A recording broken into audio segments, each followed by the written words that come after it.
But I didn't know that if you're defending your home with a shotgun, the formula dictates that you're supposed to buy both boxes. This was not a formula that I was familiar with.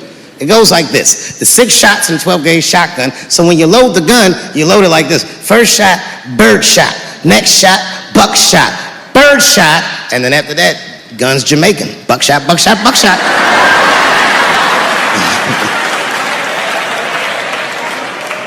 She got to picture it. Okay, like say I'm in bed and sleeping, and suddenly my wife wakes me up. David, wake up. And I'm like, oh, look who's come around. And I pull my dick over the top of my pajamas.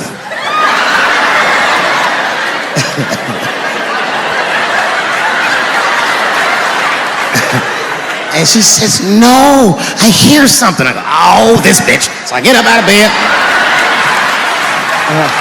grab the gun. I say, wait here, baby, I'll go check it out. Just lock the door behind me.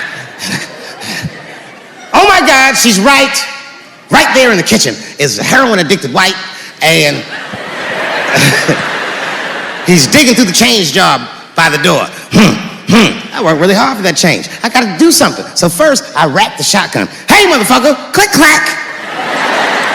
That's a test. That click, clack sound will stop a rational human being in their tracks. But sure enough, this person is not rational. They're sick on drugs. They're digging in the change. I gotta act fast. This nigga's almost got $1.50. I warned you, birdshot. And there goes. Hot BBs will permeate his yellow heroin skin. Remember, I'm not killing him. I'm just peppering him up nice. He lets out a heroin scream.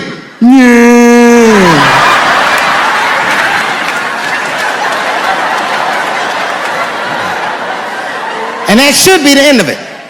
But, I miscalculated. While he's on the ground screaming, I noticed that his teeth are horribly miscolored. That's not heroin at all, is it? That's crystal meth. He pops right back up unscathed.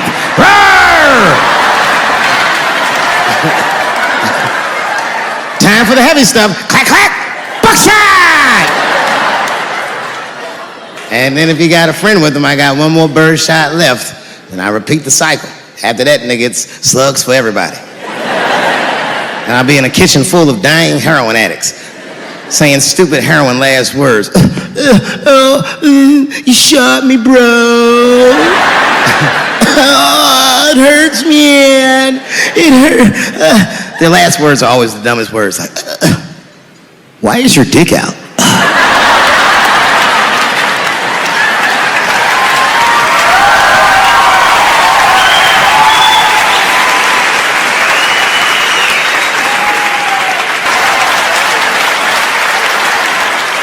None of these details added up at all.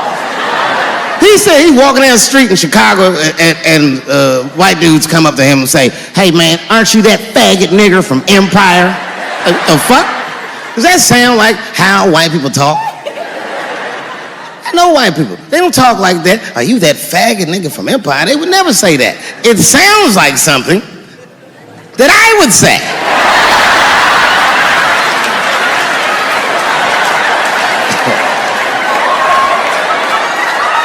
If you're a racist and homophobic, you're not even gonna know who this nigga is. You can't watch Empire.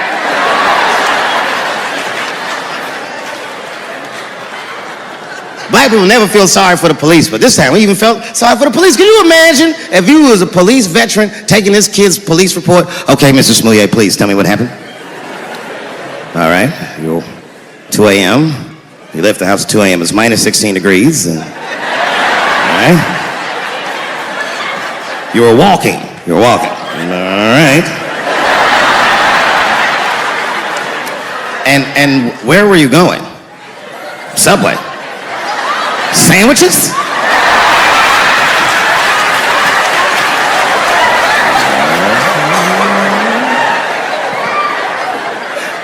That's when the men approached you? Did you see them? Do you have any? Okay, what do they have on? MAGA hats! MAGA hats on in Chicago?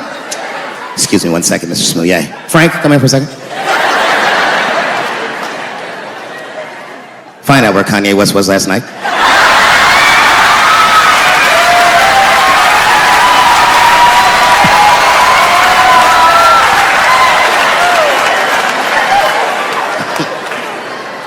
such a fucking outrageous story. He said they put a rope around his neck. Has anyone here ever been to Chicago?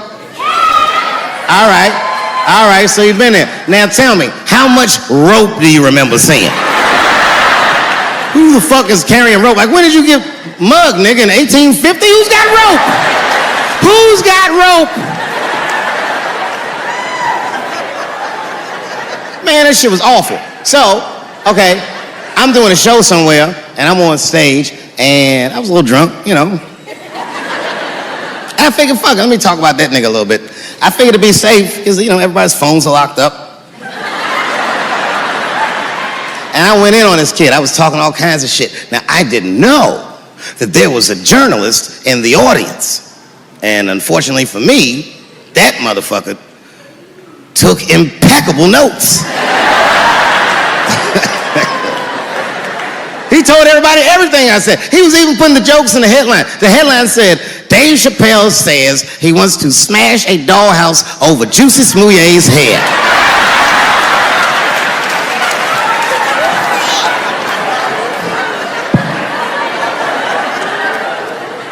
I thought for sure when I read that headline, I said, well, that's it for me. I'm canceled.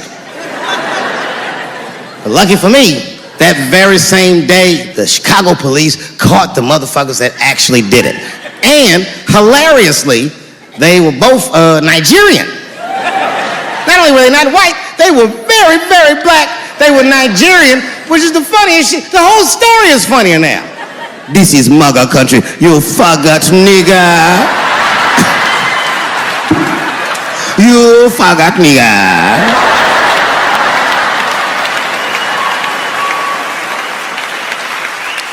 If you're in a group that I made fun of, then just know that I probably will only make fun of you if I see myself in you. I make fun of poor white people because I was once poor. And I know that the only difference between a poor black person and a poor white person is that a poor white person feels like it's not supposed to be happening to them.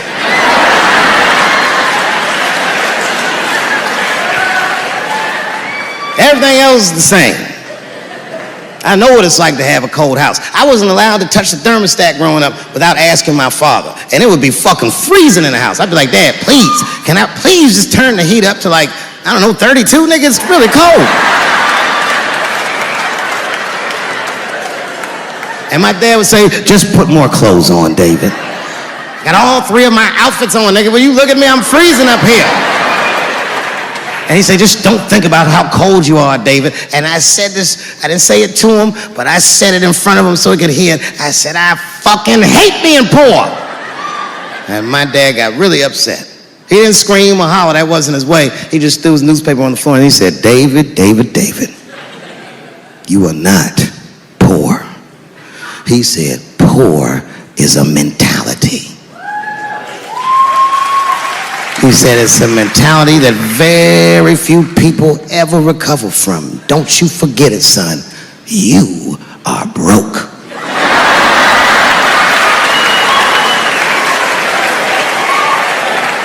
He said, these are just financial circumstances that I hope to overcome one day very soon. And I said, well, Dad, whatever you want to call this, it's wildly uncomfortable. There was a big dance coming up in the middle school. I was 12 years old. I said, Dad, can I go to the dance? He said, of course you can go to the dance. I want you to get out and meet some more kids. I said, great. It costs $3 to get in. And my dad said, ooh. Sorry, son, I don't have it. I was like, what the fuck? You don't have $3? Well, then how are we alive, Dad? Wish I found some way out of this hell. I'd do anything to not be poor. I will show Michael Jackson my anus if I get a chance.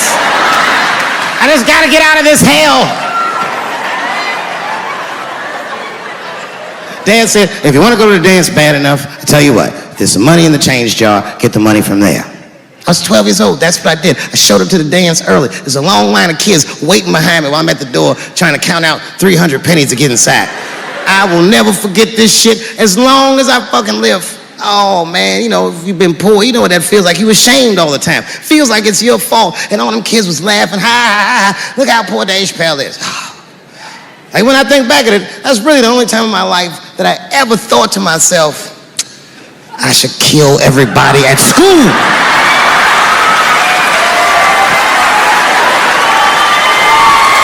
Thank you very much, everybody, and good night.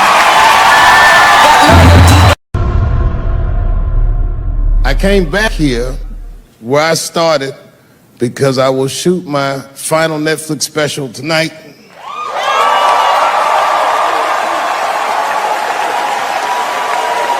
That's right. And after this shit, it's time to make America wait again. I've done too well. You know, if you black in show business and do too well, it's scary, nigga. Like, you gotta get the fuck out of the casino while the getting's good, while you're still winning. If you don't walk away from the table, that's how niggas get Kevin Harted. You already know. That's my man. I'm just saying, if he got a sex tape out, well, it's just a matter of time for me.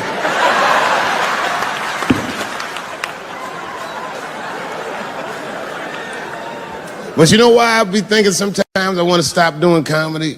And you know, I don't want to sound like a braggart saying this, but the real reason I want to stop is because I'm too goddamn good at it. I'm not even exaggerating. It's not exciting. Every night before I come out on stage, I'll be backstage like, I'm sure this is gonna go well. And it always does. I'm so good at writing jokes, and this is not even an exaggeration. I actually write jokes backwards. I will write a punchline with no particular setup in mind. I just put it on a scrap of paper, and I'll throw that scrap of paper in my fishbowl. I have a fishbowl in my house filled with random punchlines. And every once in a while, I'll shake the bowl, and I'll dig in there and just pull one out and see if I can make that shit work. And I picked one for this special. It's not an easy punchline to pull off.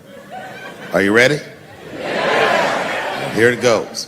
The punchline is, so I kicked her in the pussy.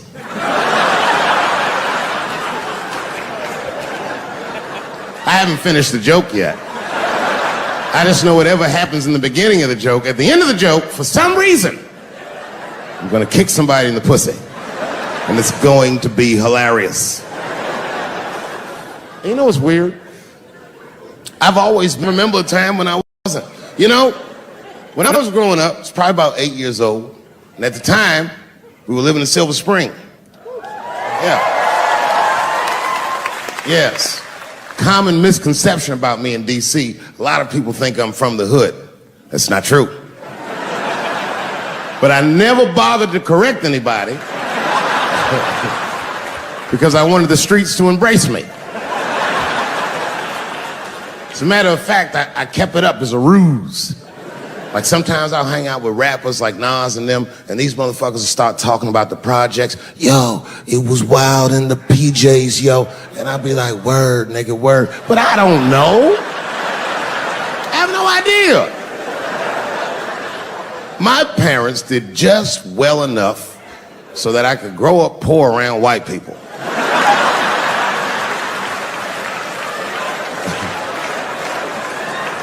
And to be honest, when Nas and them talk about the projects, nigga, I used to get jealous because it sounded fun. Everybody in the projects was poor, and that's fair.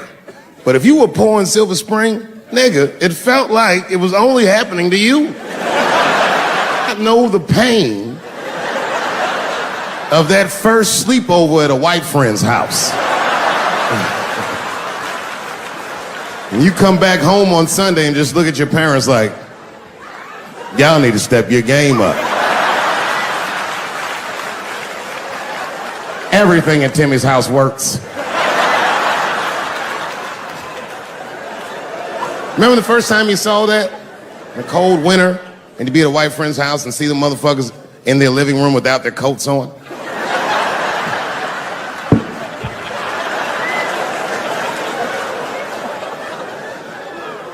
Timmy was one of my first white friends like in my life, man. He's a good dude, too. He moved to Silver Spring from Utah, of all places. I guess his family was affiliated with that Mormon church they got down there. And me and him used to hang out. And one day I was at his house, we were just hanging out, and Timmy says, Dave, why don't you stay for dinner tonight? I said, oh, man, I'd love to, but I can't. If I'm not home before dark, my mother will kill me. That was a lie. My mother had several jobs. I hadn't seen her in like 3 or 4 days. At that point in my life, it was my experience that white dinner wasn't delicious.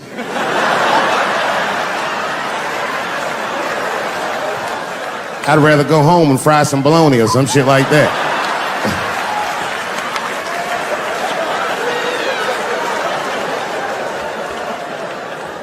But then old Timmy threw me a curveball I wasn't expecting. He said, it's too bad you can't stay, Dave, because Mom made stovetop stuffing. I said, what the fuck? Stovetop? Well, hold on, nigga. Let me make some phone calls real quick. I had seen that commercial so many times, I had dreamt of getting my hands on some of that stovetop stuffing. And finally, I met a motherfucker that actually had a box of stovetop in the house. I couldn't miss this opportunity, so I pretended to call my mother. And then I came back and I said, Timmy, you're not gonna believe this great news. Mom said I can stay. And he said, fantastic. He said, why don't you come with me and we'll help set the table and then we can say the blessing.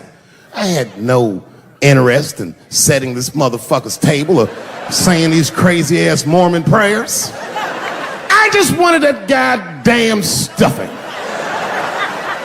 My hands first. My plan was simple.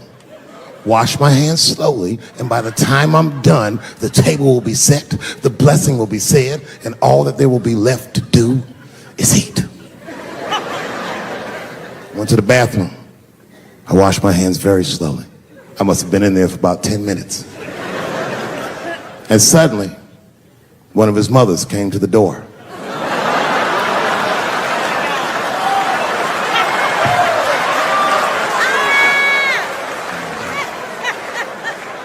She was like, hi, David, right? I said, yes, ma'am. She said, Timmy tells me that you're planning on staying for dinner. I said, I hope that's not a problem, ma'am. She says, no, it's no problem. In fact, we'd love to have you. It's just that we weren't expecting company. And I'm afraid there's not enough stovetop stuffing for everybody. So I kicked her in the pussy. Bam! Ladies and gentlemen, I told you I'm dope, nigga.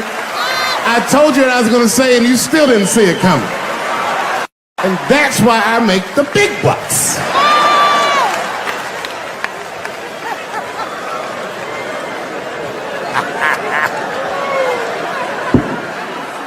Oh my God. But there's a more important reason that I would stop doing comedy right now. And this reason is the real reason that's been percolating, and it really is the crowd, not you. I'm talking about the crowd on the big stage. It's too hard to entertain a country whose ears are so brittle. Motherfuckers are so sensitive, the whole country is turned into bitch-ass niggas.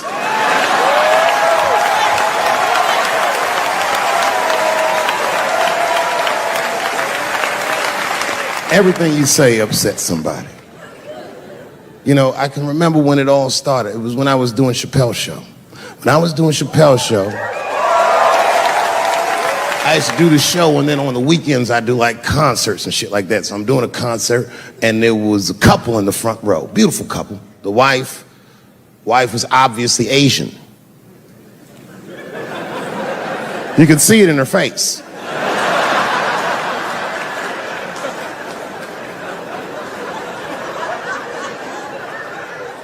The husband, this motherfucker was mysterious, to say the least. Couldn't quite pinpoint where he was from. Caramel-colored fella, very nice hair, but he could have been from anywhere. Bangladesh, Mexico. I can't guess with a nigga like this.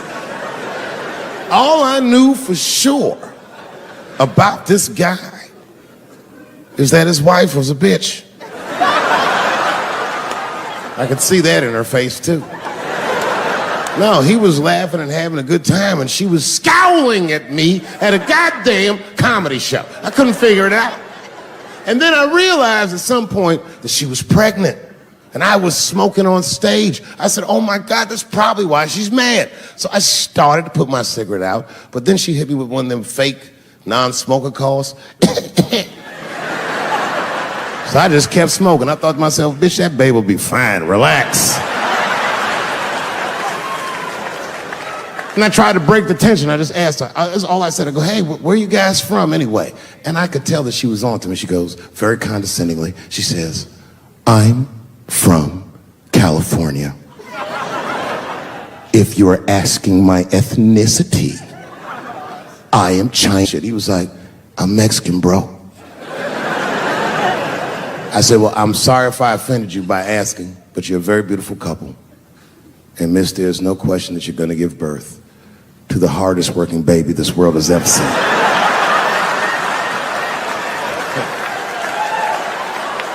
That's not a bad joke. She got very upset. She got up to leave immediately, but she didn't just leave. She had to take one last dig at me on the way out. I will never buy one of your fucking DVDs again, Dave Chappelle.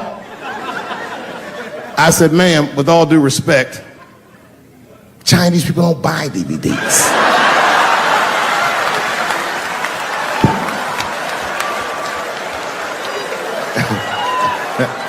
And the crowd went crazy. We were all laughing, having a good time. I didn't even think anything of it. And then just 3 days later, this lady sends a fucking letter to my promoter telling him not to book me for shows anymore because I was, quote, racist, and I'm quoting her, insensitive to the nature of my interracial marriage. I was like, word, bitch, I was.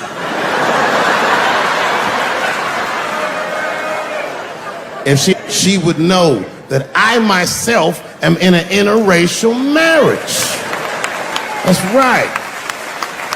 In fact, my wife is Asian too. Surprise, bitch, I'll see you on Thanksgiving.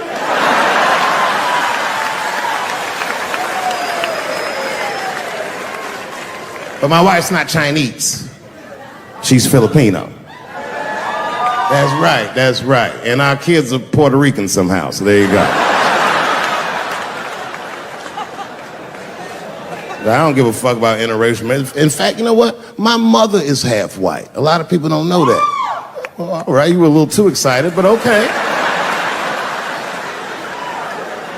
A lot of people don't believe me when I say that, but it's true. You can't tell looking at me, but if I grew my hair out,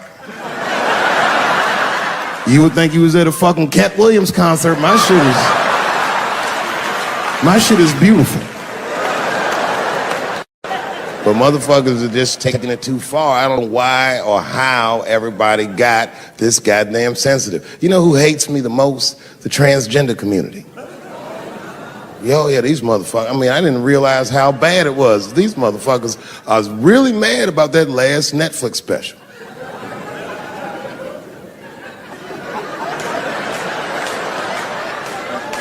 It's tough, man. I don't know what to do about it because I like them. I always have. Never had a problem with them.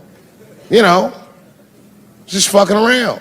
As a matter of fact, I think I make fun of everybody. And I mean, as a group of people, they have to admit, it's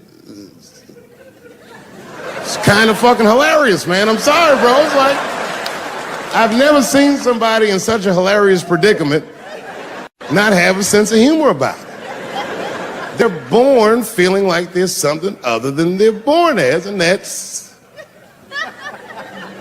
kind of funny, you know? I mean, it's funny if it's not happening to you. It's like that white black bitch that's in the news all the time. Rachel Dolezal.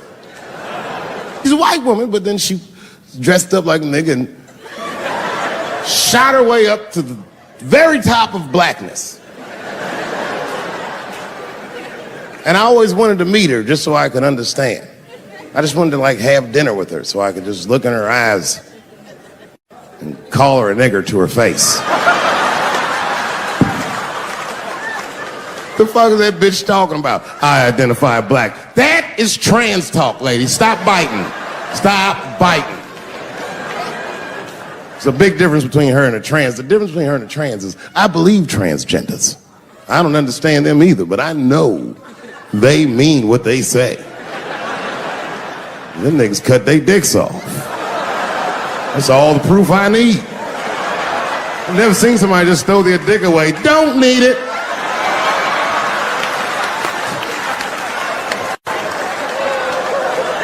I don't understand, but I believe you and I support your decision, motherfucker. But how far is Rachel willing to go? What is Rachel willing to do so that we blacks can believe that she believes she's actually one of us? Bitch, are you willing to put a lien on your house? Invest in a mixtape that probably won't work out?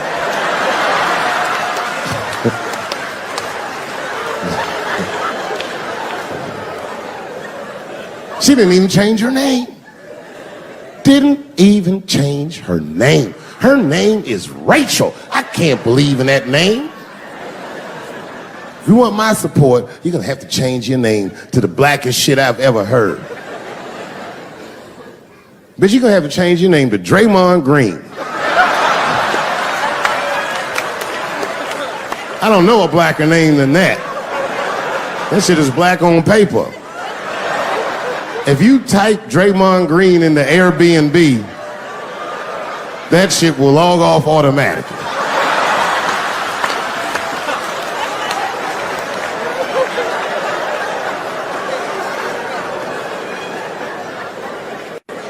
Yeah, people get mad, bro.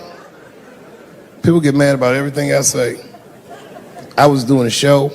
I was in Portland, Oregon. And I was checked in a hotel under the name Charles Edward Cheese.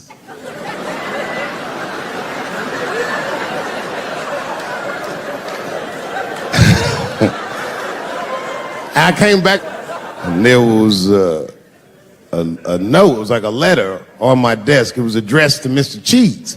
So obviously I'm going to assume that whoever wrote this letter must be an intimate friend of mine. This is not some kind of name that a person would just guess. But then I open the letter and it turns out I don't know this person at all. It's a fan letter.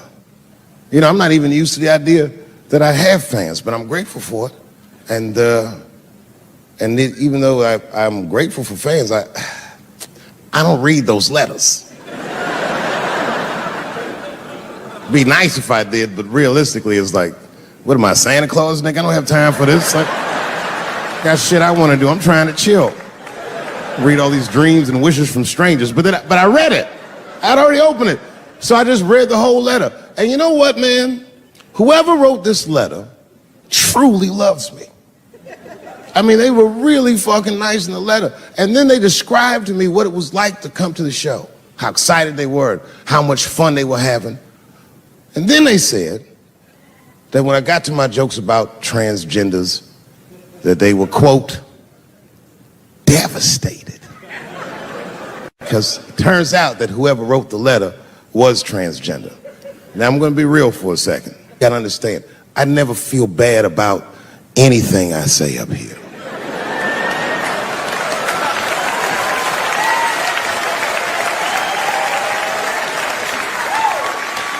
And I would never admit this to you if I hadn't locked your phones up. But it was the weirdest thing. Like when I read this letter, this shit made me feel bad. I didn't feel bad about what I said, you understand? I felt bad that I made somebody else feel bad. To be honest, I don't even know what I said that upset that person. I have so many transgender jokes.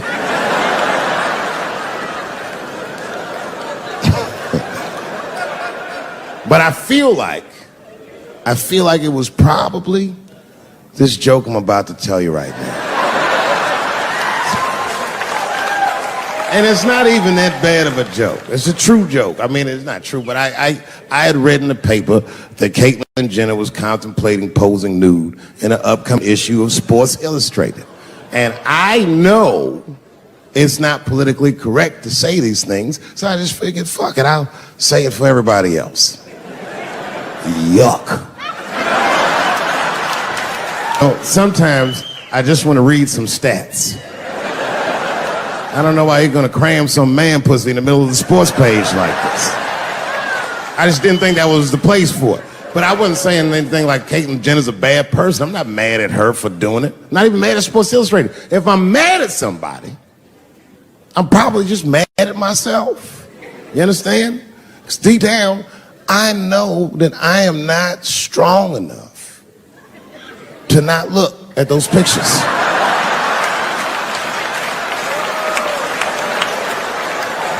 And I don't think I'm ready to see what she's trying to show me. So Caitlyn, God damn it, if you go through with this thing, bitch, you better go hard or go home. I want you to go all the way. Hustler style. Do you know what hustler style means, miss? That means spread the lips.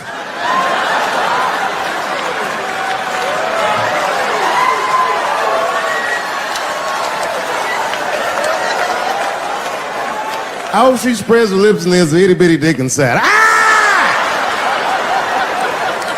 The show is behind the curtains.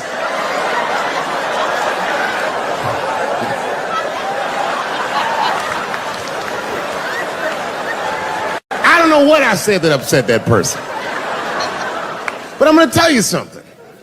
When I read that letter, and the moments after I read it, I did something that many black men in America do not have the time or the money to do. I thought about how I felt.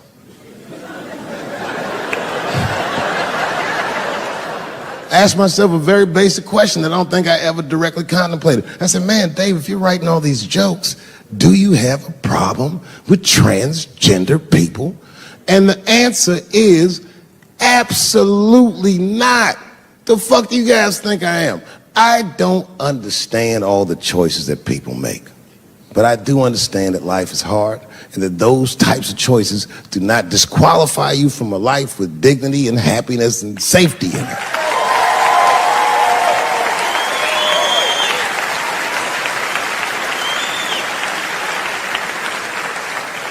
But if I'm honest,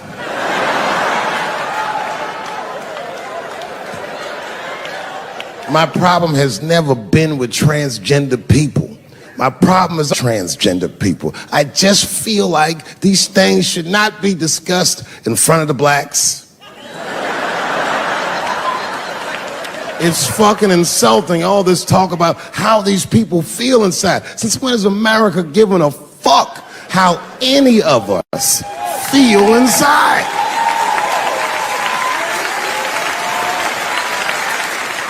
And I cannot shake this awful suspicion that the only reason everybody is talking about transgenders is because white men want to do it. That's right. I just said that. If it was just women that felt that way, or black dudes and Mexican dudes being like, hey, y'all, we feel like girls inside, they'd be like, shut up, nigger. No one asked you how you felt. Come on, everybody. We have strawberries to pick. It reeks of white privilege. You never asked yourself why it was easier for Bruce Jenner to change his gender than it was for Cassius Clay to change his fucking name?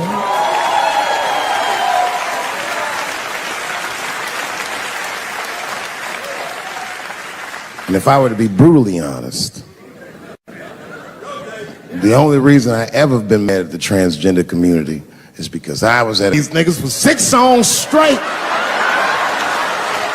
I had no idea.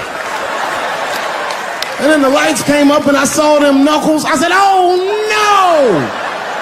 And everybody was laughing at me. Hi, world star. I said, why didn't you say anything? And then I heard that sultry voice. I didn't say anything, Dave Chappelle, because I was having a wonderful time. And I wasn't sure how you'd feel about it. I said, you knew how I'd feel. And she said, I'm going home. I don't want any trouble from you. I said, home? It's only 2 songs left. I mean, we might as well finish tonight. And we ended up having breakfast together. Oh, grow up, that doesn't make me gay. I just titty fucked her. His titties are as real as any titties in L.A. It's 2 o'clock in the morning. I was just borrowing a little friction from a stranger. Whoops.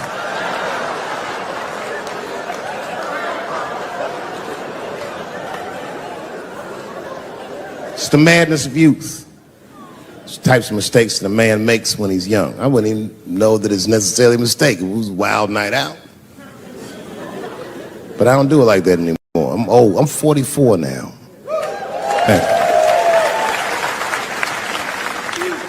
It's the first time in my life I've ever started to physically feel my age. It's tough, man.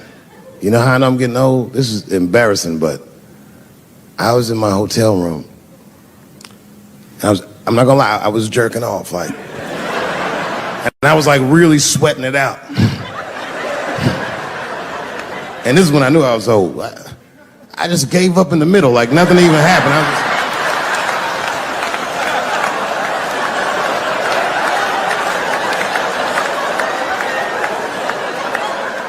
I don't like looking at my dick anymore. My dick looks distinguished. It's old, an old looking dick. It's got salt and pepper hair all around it. My dick looks like Morgan Freeman in the 90s. Without the dots. My dick narrates. Dave pulled me out and started jerking me around and jerking me around. But not with the same vigor as when he was young. He and I both knew nothing was... I see my age in my children. I came home from the road. This is not long ago. I've been gone for, if you can picture, I was gone for weeks and weeks. And when I came back, nobody was home. Now, one person in my family thought that maybe I'd like to see them when I got back. They knew when I was coming back, but they just weren't home. And that shit was a wake-up call. You know, when my kids were little, and the tour bus would pull up to the house, these motherfuckers would spill out. Dad is home, hooray! And they'd hug me and kiss me, and then as the years went on, they'd get less interested. Hey everybody, look, it's Mr. Promises back from the road.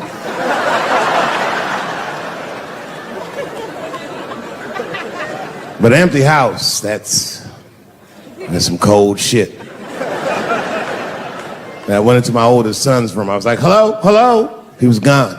And I'd never done this to him before, but for some reason I just did it. I just looked through his shit. Just to see who this motherfucker was becoming. And I found these notebooks and I started going through them.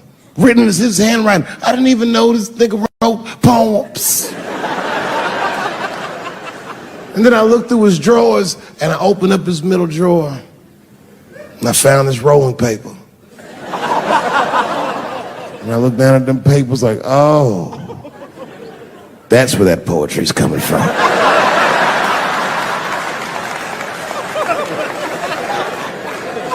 And that shit broke my heart. I mean, I smoked weed, but I mourned my son's innocence. And I cried a little bit. And I took his papers upstairs to my room. Rolled some weed that I'd hid from the family. And I got really high. And then I got paranoid, so I put his papers back how I found them. So he wouldn't know what I was up to. This nigga won't even know that happened until he sees the special. Yeah, nigga, I found your papers. He's a cold motherfucker. Let me tell you, this kid is only 16 years old. Listen to what he did to me. This motherfucker calls me up in the middle of the night. It was 1 o'clock in the morning. He goes, Dad, don't be mad. I knew something was, what's going on? He said, listen, I'm fine. And don't forget, you told me to do this. I'm at a party, and my designated driver had too much to drink. And me and my friends need you to come pick us up. I said, Jesus Christ, it's 1 o'clock in the morning, nigga. I am shit-faced.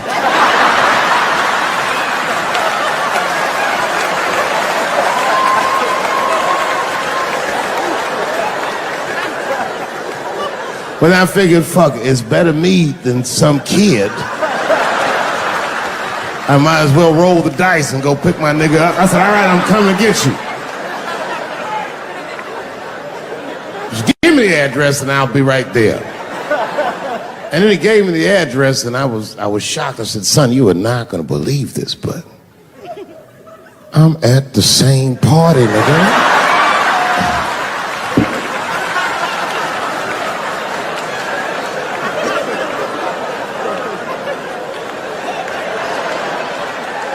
They grow up fast, don't they? Can I ask you a weird question? I want to make you feel uncomfortable. You don't have to answer it, and if it doesn't go well, we'll just edit it out anyway. Is it weird to be the only white people in a row?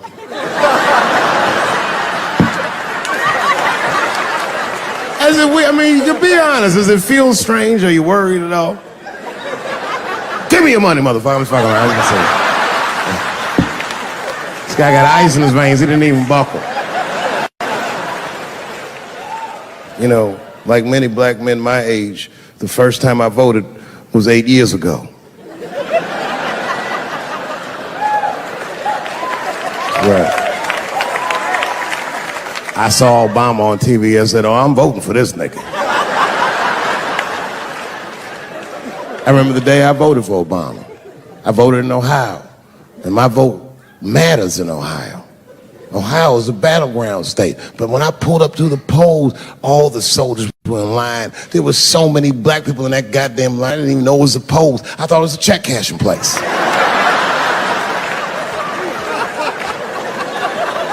We were hugging each other, and old people were singing hymns and spirituals. J Verdict times 10 or some shit. I've never seen black people that happy. 8 years later, I'm pulling up to the polls again. This time I'm driving a brand new Porsche because the Obama years were very good to me.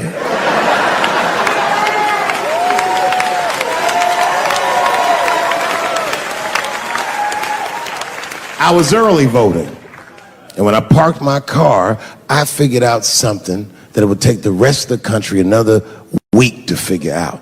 I understood that Donald Trump was going to be our next president because in Ohio, unlike D.C., you could see the results in the parking lot. Saw these goddamn pickup trucks and tractors and shit.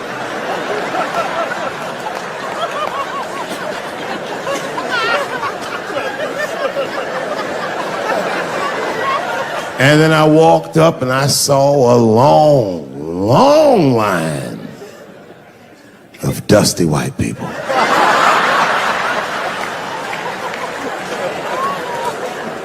Yes, ladies and gentlemen, these were the poor whites. And I must tell you, I've never had a problem with white people ever in my life. But full disclosure, we've gotten a lot of trouble out of them. And I've never seen so many of them up close. I looked them right in their coal-smeared faces. And to my surprise, you know what I didn't see? I didn't see one deplorable face in that group. I saw some angry faces and some determined faces, but they felt like decent folk.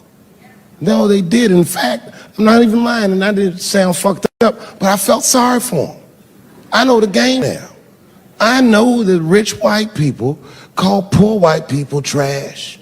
And the only reason I know that is because I made so much money last year, the rich whites told me they say it at a cocktail party.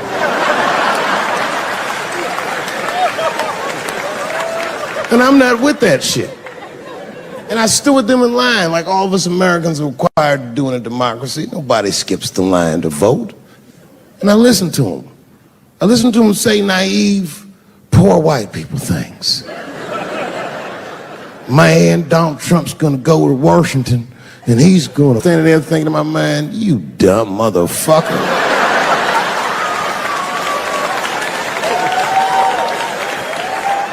You are poor. He's fighting for me.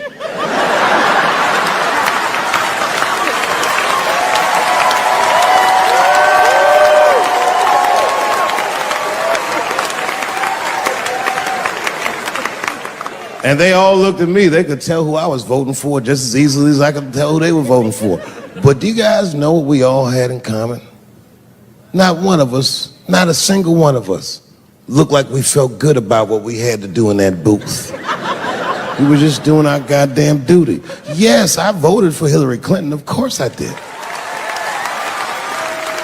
I voted for her because I liked what she said vastly better than I liked what he said. But to be honest with you, at that point, that shit was like watching Darth Vader do the I Have a Dream speech. That bitch is mean as hell. She'd already Karate Kid swept Bernie Sanders' legs from underneath him. Boy, it was hard voting for that shit. But it was the lesser of the evils. I know you were a Clinton supporter, Miss I. I'm sorry for her. But it didn't feel as good as it should have. She was gonna be our first woman president. They were gonna make coins out of this bitch.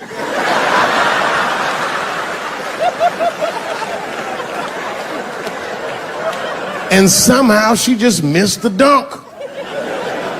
Of course she should have beat him. Of course she should have beat him. You know what voting for her felt like? It was bittersweet. It felt like I was lucky enough to eat Halle Berry's pussy. And whilst I was doing so, she fucking farted in my face, man.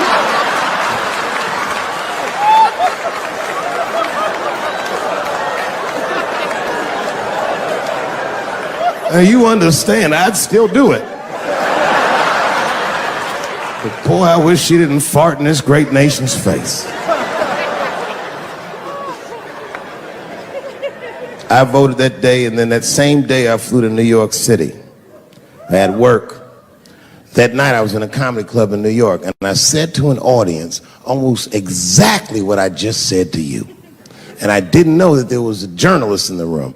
And this journalist wrote an article. The headline of the article said, Dave Chappelle is an avid. Yeah, I had no idea the paper said that. And you know how I found out? My wife called me from Ohio the next morning in a goddamn panic. David, what the fuck is going on in New York? I said, I'm being good, but what have you heard?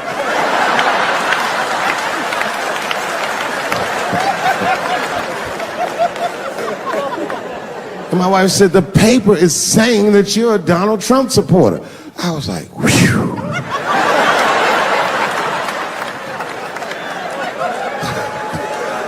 I said, don't worry about that shit, baby.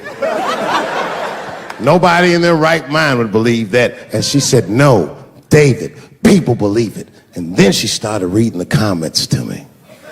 Oh, they were terrible. All these black people calling me all kinds of Uncle Toms and shit. I should tell you, buddy, this is a very serious allegation from one black to another. I was incensed. Uncle Tom? How am I Uncle Tom, nigga? You the one that reads the Observer? Anyway, all this shit goes down around, and now Trump is the president, and I'm hosting Saturday Night Live.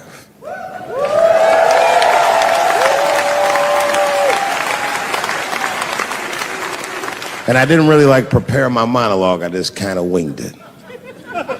And at the end of the monologue, I don't even remember what I said. I said something like, fuck it, we're historically disenfranchised, and we're gonna give him, something about we're gonna give him a chance if he gives us a chance. I don't know what I said, but whatever I said, I really wish I didn't say that shit. It was not worth the trouble. Now I walk into the barber shop and all them black people just be looking at me like, yo, Dave, what's up with your boy? Yo, nigga, yo! Not my boy. Because I don't care if you're a Republican or Democrat, if you support him or not, any objective person is going to have to admit that this motherfucker is having a terrible go of it. It really is. We've had presidents before that have done bad jobs, but this shit is worse than a bad job. It's scary to watch. Holy shit, it's like seeing a crack pipe in your Uber driver's passenger seat. the fuck is wrong with this guy? Yo, he is lunching, nigga. I watched Donald Trump in a press conference, and this motherfucker had all the media gathered, and this nigga literally asked the media to their face to stop finding shit out. I was like, yo, this motherfucker is bugging. And then, I'm not even making this up, his lips started sweating. His lips. Have you ever seen a motherfucker's lip sweat? What the fuck is wrong with this nigga's lips? It's like if you're on a plane, right? You ever been on a plane?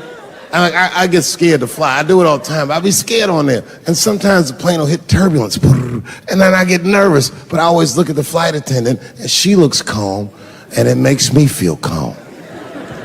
But if that bitch's lips were sweating, it's terrifying. Like, yo, nigga, why are your lips sweating? What do you know? And then, I'm not even making this shit up. This motherfucker grabbed the podium, he goes, you don't know how scary the things I read in my briefings are. What's that, bro? That's bad leadership. Even as a parent, you think I'm gonna sit my kids down? Hey, little man, come here real quick. I just wanna holler at you for a second. Yo, I'm 3 months behind on the rent, nigga, and I am worried. Very worried. Go to school and have a productive day, nigga. I was just thinking out loud, getting some shit off my chest. Like, what the fuck are you doing, bro? This is bad, man. Jesus Christ. All this motherfucker's ideas sound like high people ideas. Like, he doesn't think these things through before he tells us. He just tells us what he's thinking as soon as it occurs to him. This shit sounds nuts. I'm gonna go to China, and I'm gonna get those jobs from China and bring them back here to America. For what, nigga? So iPhones can be $9,000? Leave that job in China where it belongs. None of us want to work that hard. What the fuck is he thinking? Because I don't want to make them shits. What the fuck are you doing? Stop trying to give us Chinese jobs. I am going to bring back coal. Coal? I'm not even exaggerating.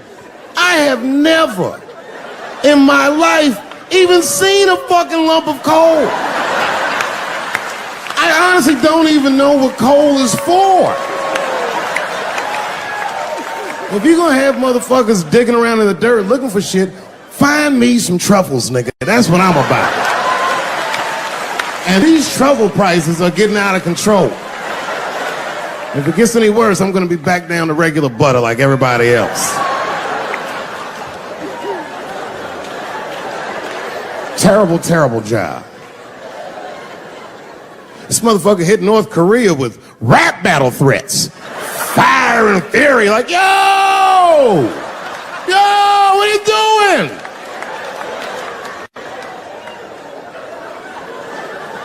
It's fucking Korea, man. Kim Jong-un is a scary motherfucker. He might be as crazy as Trump. Some scary shit. And if you one of them naive motherfuckers that thinks that a war with Korea is gonna be easy, then you don't play Call of Duty at 3 a.m. like I do. Because that's when the Koreans play. Fucking 8-year-old Korean kid took out my whole goddamn platoon last night.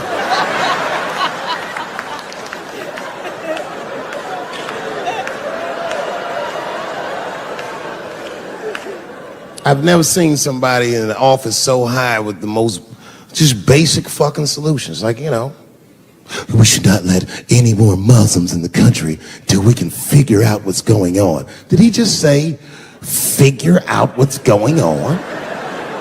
Who doesn't know how to do basic math? Let's count it out, okay? There's been 17 mass shootings in the United States. 4 of them were done by Muslims. None of those 4 Muslims were from any of the 7 countries in your stupid ass original band.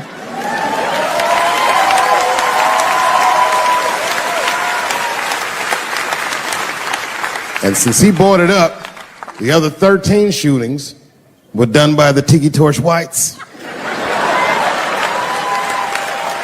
These are facts. And you don't see me trying to ban white people from the show to keep it's a fucking terrible idea because it's mean and it's racist. And most importantly, it would be catastrophic to my bottom line. If there were no white people here tonight, I might leave this bitch with $1,800. This man needs to realize that we all need each other. And that's why we will never, ever be able to beat China. Because everybody in America is racist, and everybody in China is Chinese. This motherfucker called it all wrong. And don't believe the media either, because as all this shit is happening, the media is trying to make us believe that the extremities amongst us are the norms. We can disagree, that's fine. And most of us are keeping a cool head about this shit. You know what I mean? Americans generally respect one another's beliefs, even if they don't share those beliefs. I know I do. I respect everybody's beliefs except Amish people. Because they are the only ones that I can say clearly their God is wrong. The speed limit is 75 miles an hour in Ohio, and 1 lane of traffic is buggy. Nigga, your God is ridiculous. All the Amish people around my way know me too. Not from television, obviously. They know me from the streets. Because when I see them horse and buggies, I'll pull the Porsche over and talk to them.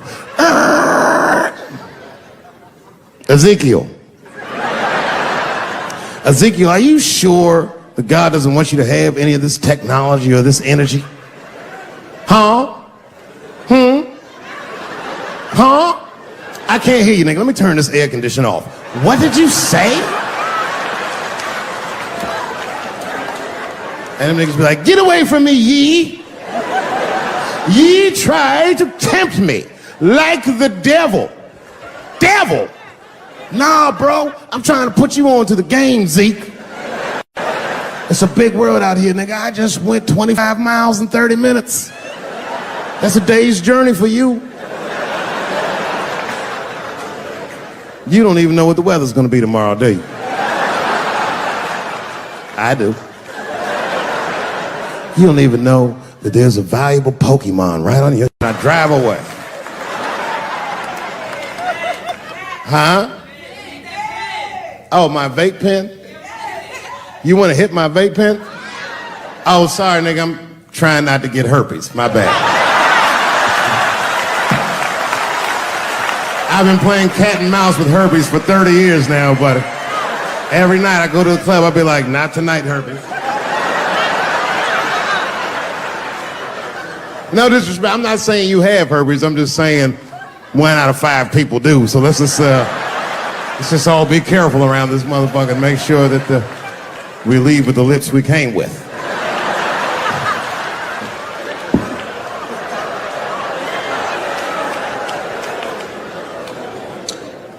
Sometimes I think that the media is hard on Trump. Because I'll see shit that they get on him about that doesn't seem bad to me. I mean, a nigga got on Trump about not staying in the White House enough. Who gives a fuck? This motherfucker was rich. He used to shit in a gold toilet.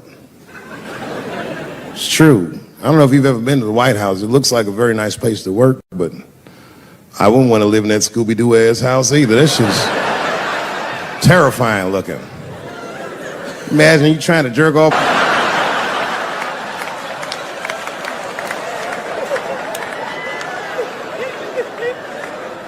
Shit, Bush didn't stay there either. He was rich too. He was like, fuck that, I'm going to my ranch in Texas.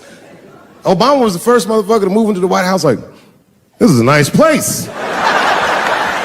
Look at this rug.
Jesus Christ. All this motherfucker's ideas sound like high people ideas. Like he doesn't think these things through before he tells us. He just tells us what he's thinking as soon as it occurs to him. This shit sounds nuts. I'm gonna go to China and I'm gonna get those jobs from China and bring them back here to America. For what, nigga? So iPhones can be $9,000? Leave that job in China where it belongs. None of us want to work that hard. The fuck is he thinking? I want to wear Nikes. I don't want to make them shits. What the fuck are you doing? Stop trying to give us Chinese jobs. I am going to bring back coal. Coal? I'm not even exaggerating. I have never in my life even seen a fucking lump of coal. I honestly don't even know what coal is for. If you're gonna have motherfuckers digging around in the dirt looking for shit, find me some truffles, nigga. That's what I'm about. And these truffle prices are getting out of control. If it gets any worse, I'm gonna be back down to regular butter like everybody else. Terrible, terrible job. This motherfucker hit North Korea with rap battle threats. Fire and fury, like, yo! Yo, what are you doing? It's fucking Korea, man.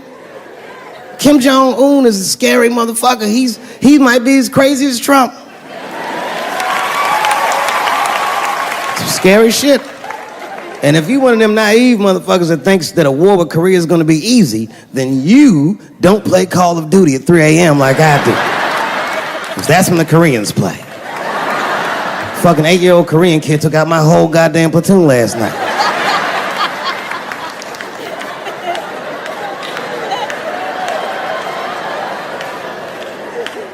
I've never seen somebody in an office so high with the most just basic fucking solutions. Like, you know, we should not let any more Muslims in the country till we can figure out what's going on. Did he just say, figure out what's going on? Who doesn't know how to do basic math? Let's count it out, okay? There's been 17 mass shootings in the United States. 4 of them were done by Muslims. None of those 4 Muslims were from any of the 7 countries in your stupid ass original band.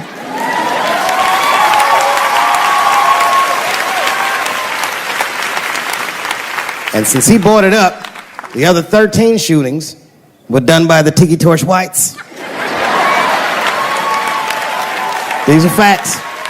And you don't see me trying to ban white people from the show to keep the rest of the audience safe. It's a fucking terrible idea because it's mean and it's racist, and most importantly, it would be catastrophic to my bottom line. If there were no white people here tonight, I might leave this bitch with $1,800.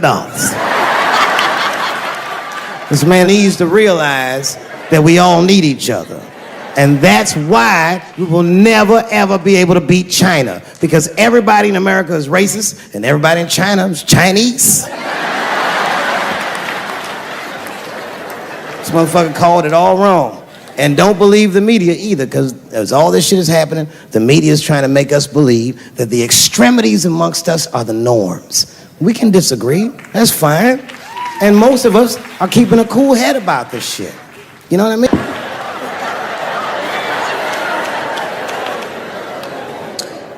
Sometimes I think that the media is hard on Trump. Because I'll see shit that they get on him about that doesn't seem bad to me.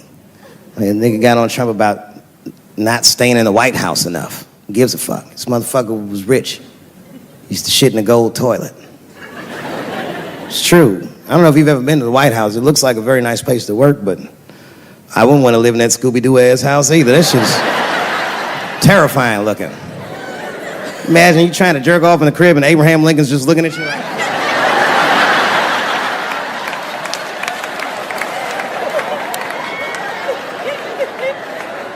Shit, Bush didn't stay there either. He was rich too. He was like, fuck that, I'm going to my ranch in Texas.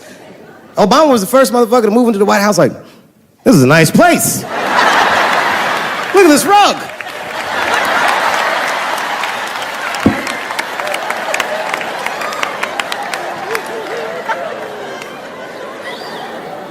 The media got on him about putting Jared Kushner in his cabinet, and I didn't think that that was the worst thing he'd done. I mean, it was still early, and I mean, it's not unprecedented. Kennedy had his brother as the attorney general, right? And this motherfucker's a Washington outsider. To be honest with you, I'd probably do the same thing. As a matter of fact, I do. You think I go to a Hollywood meeting with all them white folks by myself? I bring my nigga Mac Mittens from the streets. I don't even know his real name. Everybody just calls him Mac Mittens. But I know he's not qualified to even listen to these meetings, but this motherfucker just makes me feel good. And all the white people look at me like, Dave, do you mind asking your friend Mac Mittens to excuse us so that we can talk business? And I say, fuck that. Anything you say to me, Mac Mittens can hear that shit. And he listened to the whole meeting. And when they done talking, I just look over at Mac Mittens, and if he gives me the signal, meow, meow, I'll sign the papers. It's a gut check. Or how about this one? Remember when it was the day after the election and the president of Taiwan called Donald Trump to congratulate him? And Donald Trump, you know, of course, took the call and talked to the president of Taiwan. The problem with that was Taiwan doesn't have a president. The United States functions on what they call a one China policy, and Taiwan is a renegade province of said China. And Donald Trump didn't know that and picked up the phone and started yammering away, and the media ate his ass up. And I'm not gonna lie, I was laughing like shit. I was like, oh shit, this dumb motherfucker is in trouble. And then that night I was in bed drifting off to sleep, and then I had to admit it to myself. I was like, I didn't know that shit either.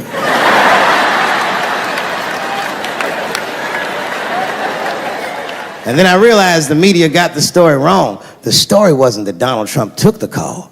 The biggest story is that nobody told Donald Trump not to take the call. That's terrifying. God damn, nigga, you don't have a Mac Mittens on your team? It wasn't like they were calling the White House. They were calling the switchboard at Trump Towers, and they were getting through. Anybody. Mr. President, there's a Ricky Ticky Tabby on the phone for you? Yes, put him through. Hello, Ricky Ticky. Good to talk to you. Mr. President, there's a John Jacob Jingleheimer Smith on the phone. Oh, his name is my name too. Put him through. Hello, John Jacob. Let's talk business.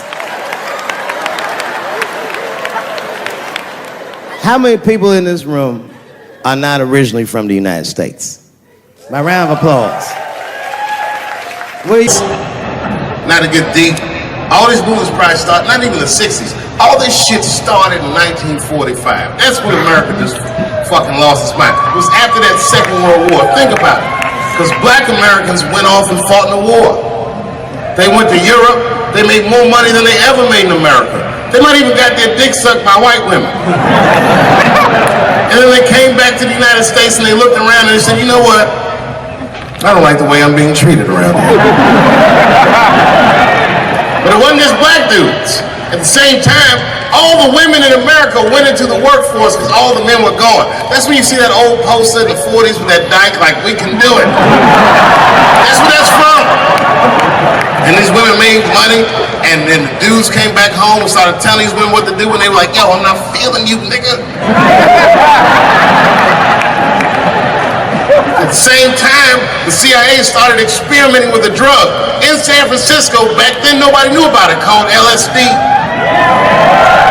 By 1960, all the white kids in America were like, it works. And a new school of thought was unleashed on the American consciousness. People had never even thought like that before, and now they were thinking like that in mass. White kids in mass were like, fuck our parents' plans for us.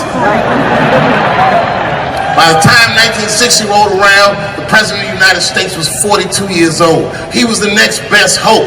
And they blew his brains out in Dallas, in fucking parade. That's the most gangster shit. There were 8 major assassinations in the 60s. Kennedy, X, King, Edwards. And then, by the 70s, the white youth culture and the Black Panthers and the black youth culture started to merge. And you started to see Timothy Leary meeting Eldridge Cleaver in Africa, not Oakland. And that was the beginning of the 70s, one of the most turbulent decades this nation has ever seen. And I say all that to say this, that in that turbulent historical context, Bill Cosby raped 34 people.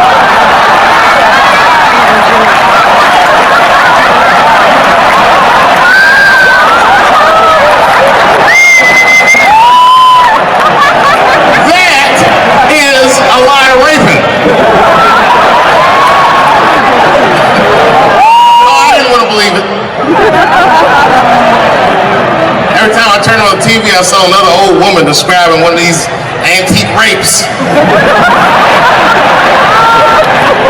These rapes are old school. They're like, and then Bill Cosby pulled my bloomers down. Bloomers? I saw him peering through me through a large cloud of vagina hair. Vagina hair? I've seen that in years.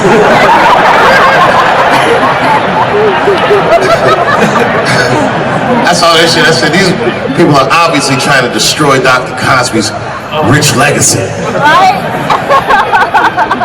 34 allegations later, I was still like, man, he probably only raped 13 or 14 of those people. Do all that raping. It's like 50 fucking rapes. And don't forget, each one of these rapes have 8 hours of sleep in them. It's like 1,000 hours of rape. Packed into an otherwise busy schedule. Short corporate rapes, that's what I support.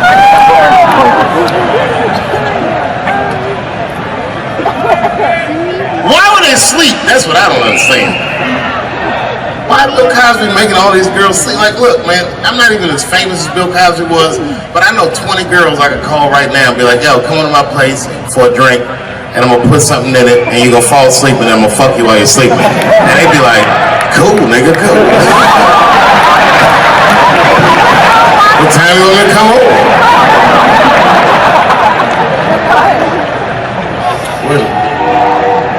Is that a train? You hear that train? Trains do something to black people. Didn't you feel like running for that train? I've never been in a situation where I needed something about being black, nigga. You just, when you hear a train, we'll see like, I've gotta go.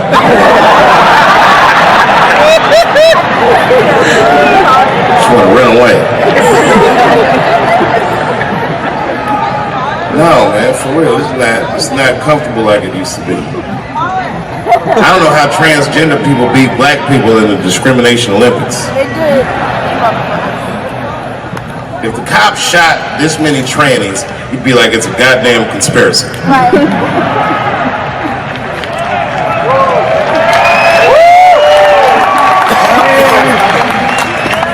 The niggas gonna start wearing high heels just to feel safe.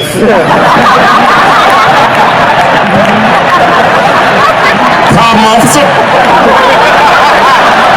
Was my bag and purse all matched? Is there a problem?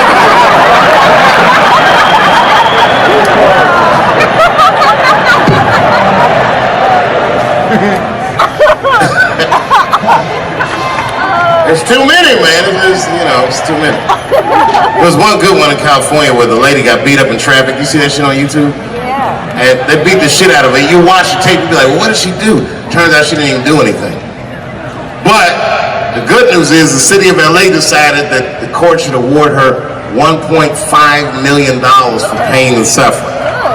Which, if you know anything about money, is as much Marcos Maidana made to fight Floyd Mayweather the second time. It's pretty good considering this woman never trained a day in her life. You can see it in the tape. She didn't come to fight. She took too many shots. She covered her gut, punched her face. She just wasn't doing it right.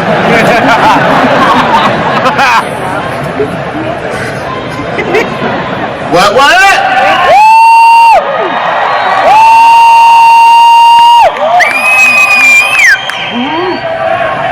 You know what's funny about being in San Francisco? First of all, the city's not even gay anymore.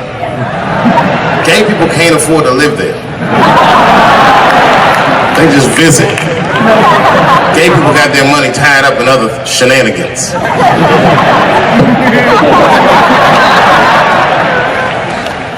Where you from, bro? Where? Canada? Well, all right, you can get off the watch list. You know, America has a racial hot seat, which belongs to black Americans, but I know you sat in it for a while. I can honestly say Arabs and Mexicans sat in that seat. And we, the black Americans, would like to thank you both for your sacrifice to make us strong. Everybody goes through something, but at least I can leave my backpack someplace. If you leave your backpack, you got 20 minutes to find that shit before they send a robot to blow your luggage up. Don't you remember San Francisco when that motherfucking tiger jumped out of the cage and bit those people up? And San Francisco is so gay, the whole city blamed the tiger. No, they blamed the victims. They didn't even say shit about the tiger. They said these people were teasing that tiger. That's irrelevant. Tiger should not be able to jump out of the cage and kill people at the zoo. They said that tiger chased one of his victims 400 yards. Listen, you know how fucking fast you have to run to outrun a tiger for 400 yards? They probably woke up in the hospital with an NFL recruiter standing over his bed. You did good, son. You did very good. I know this isn't a good time, but I'm with the Cincinnati Bengals. Complete coincidence. I think we can tie something in and do something really big with you. One of the guys the tiger bit was Mexican, and the other two were Arabs. I said, who trained this tiger? Homeland Security? Like everybody? I gave that tiger some beans. You smell those beans? You smell that? Go get them. There's some curry.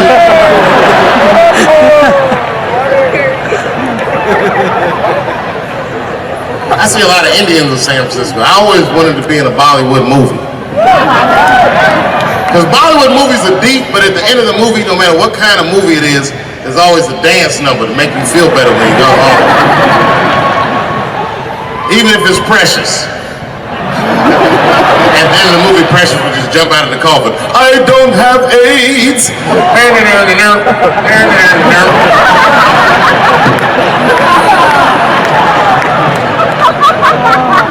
You ever see Precious?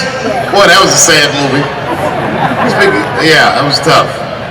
If you haven't seen it, you know all the statistics of living in urban life in America. if you could picture all those statistics happening to one person for 90 minutes, that was Precious. Life through the book of that fat bitch. And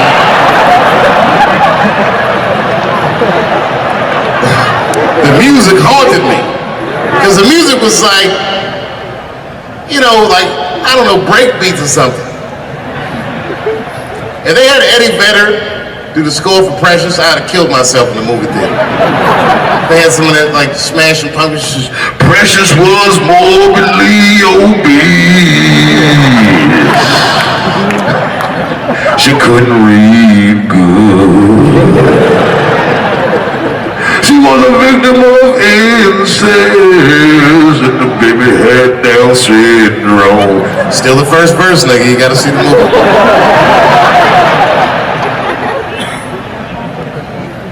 She caught AIDS at the end. She might have had it the whole movie, but at the end she found it.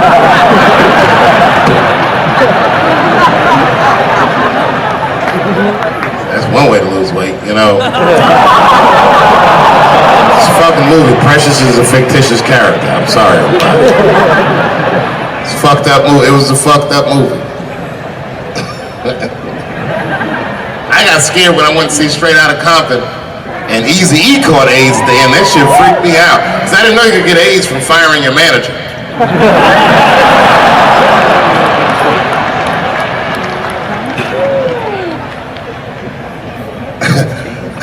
You didn't see Straight Outta Compton? Eazy-E caught AIDS in the last 10 minutes of the movie. He just started, you good, nigga? You all right? Yeah, I'm good. Who catches AIDS like that?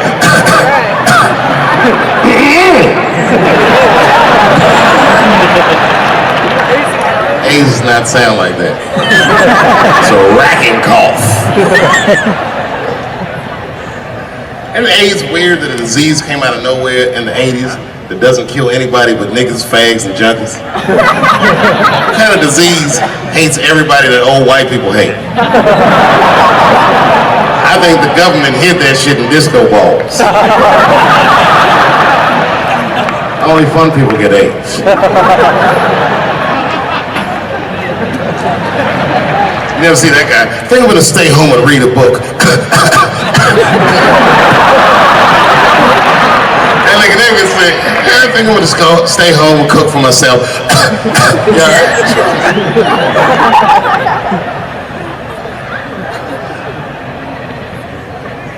Remember when Donald Sterling made that tape? Said all those bad things about black people? That tape was fucked up.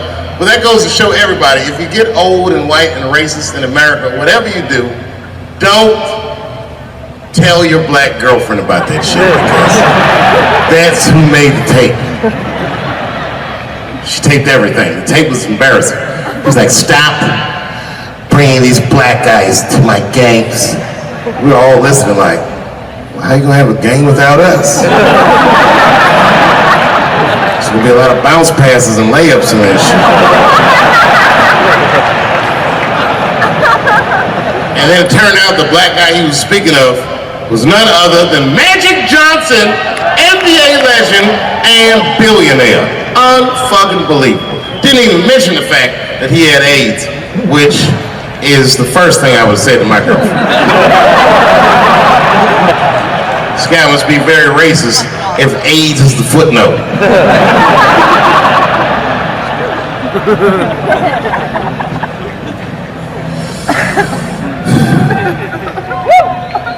How many of y'all work for Google?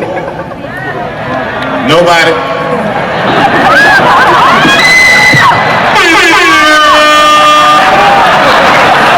Thanks, Fuse. That air horn always pushes the joke through. You ever do something regular, but if you do it with the air horn, it sounds better. Like once I pulled my dick out at a New Year's Eve party. Real traumatic experience. I'd been drinking. It's really fucked up. I had to make all new friends. I did it on the 10 count. The motherfucker was like, 6, 5. And I was saying to myself, what if I pull my dick out? They said 3, and then I looked down and said, oh no, it was out!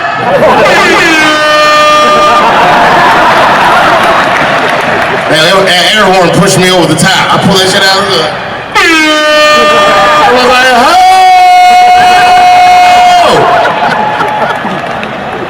Man, when that nigga pulled his dick out, that really set the party off.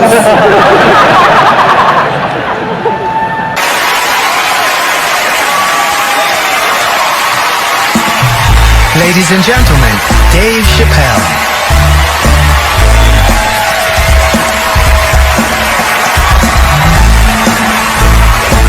Thank you. Oh boy, I'm very nervous. No pressure. During the civil rights movement, I can't read what's on the teleprompter. Some about black America and white America. There's black Americans and there's white Americans. We're all one America. So if you don't mind, this is not live, is it? I imagine whatever I say, you could just edit it out. Let's try it a few ways. Lou, are you in the booth? I am. All right, good. You know what, Lou? Let's just play around with it and see if we can get it right and get this clip package on, and then let me go home. All right? You got it. All right. Ready? All right. Count me in. 5, 4, 3, 2, 1. Wu-Tang. I'm just with you, Lou. Let's do it again. We're gonna do it again. We'll get it right. Here we go, Dave. 5, 4, 3, 2. You know, when I was a comedian starting out in Washington, D.C., right here in this city, 1988, I'll never forget this. It was a comedy club owner that banned profanity from his comedy club. He said it offended his audience, and this was a cause of major concern for all the comedians in the circuit. And we all called a meeting, and we had the owners come, and it was the club owners, and it was the comedians. It was the classic labor dispute.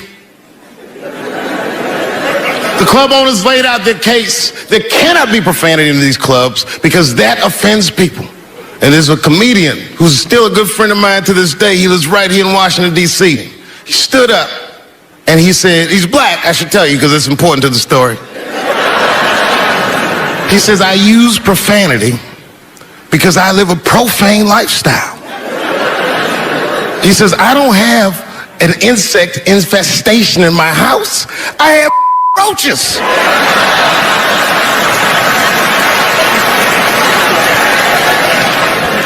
My favorite comedians are like musicians, and the audience is their instrument. And the music they make is your laughter. And that's the laughter that I scored my entire life to. So now, some of my favorite American comedic composers. Thank you. When I lose my job, I lose my man. Treat me like a dog, he called me a dog. Yes, he did. What did he call me? An old dog.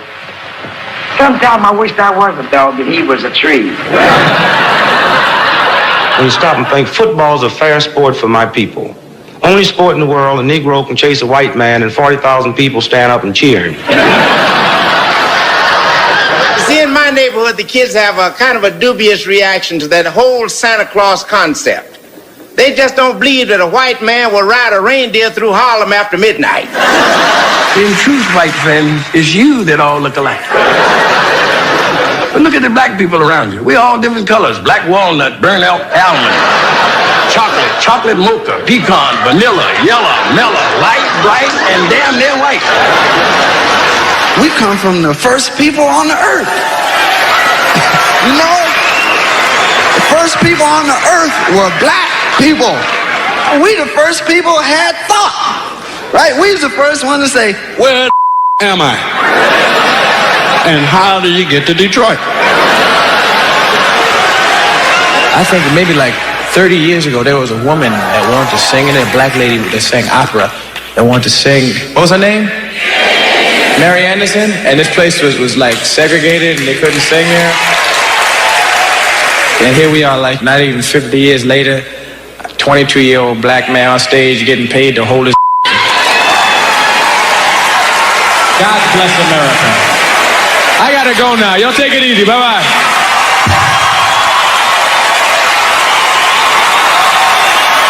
Janelle Janelle Monáe, Will Smith, Common, Gladys Knight, and John Legend when we continue. Yeah, man. You ladies are right. To be honest with you, your lives look terrifying to me. They do, man. I know nothing about being a woman, but I know fear. Yo, I used to live in New York when I was 17, and I couldn't even pay my bills. You know what I did to make money? I used to do shows for drug dealers that wanted to clean their money up.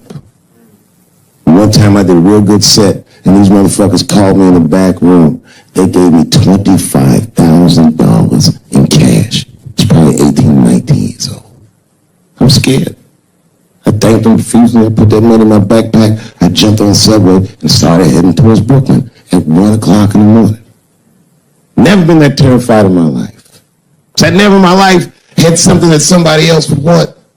I thought to myself, Jesus Christ, if motherfuckers knew how much money I had in this backpack, they'd kill me for it. And then I thought, holy shit. What if I had a pussy on me all the time?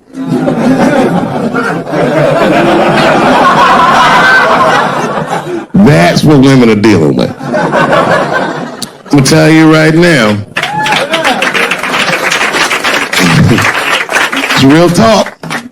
If them same drug dealers gave me a pussy and said, put this in your backpack and take it to Brooklyn, I'd be like, nigga, I can't accept this.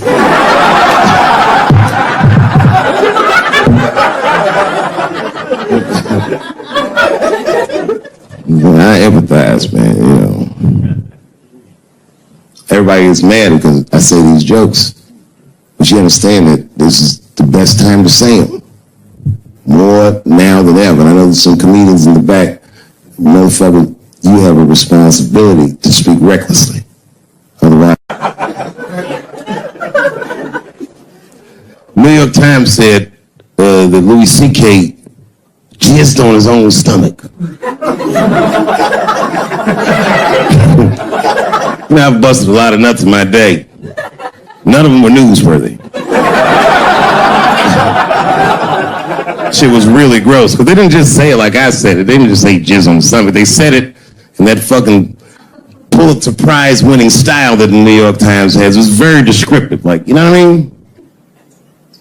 Louis C.K.'s semen shot out like a volcano of misogyny, slowly drizzling down like lava, covering his freckled penis as it slowly dripped to a fiery crown of red hair. Jesus Christ, I'm trying to eat some Huevos Rancheros, and these niggas is...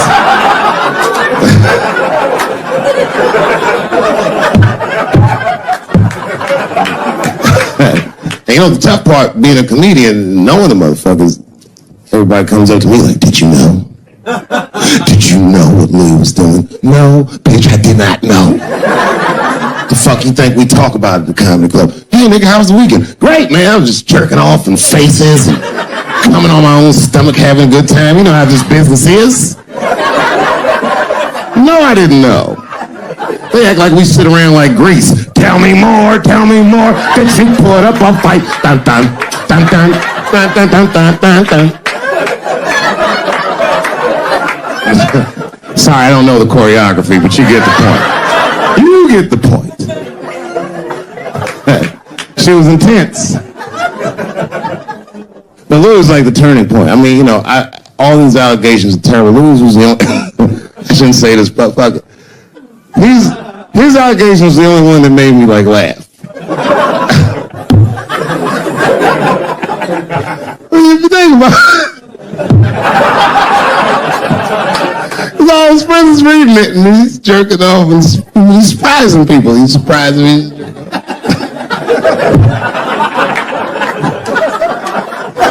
I just picture all the comics in comedy just reading it like, what?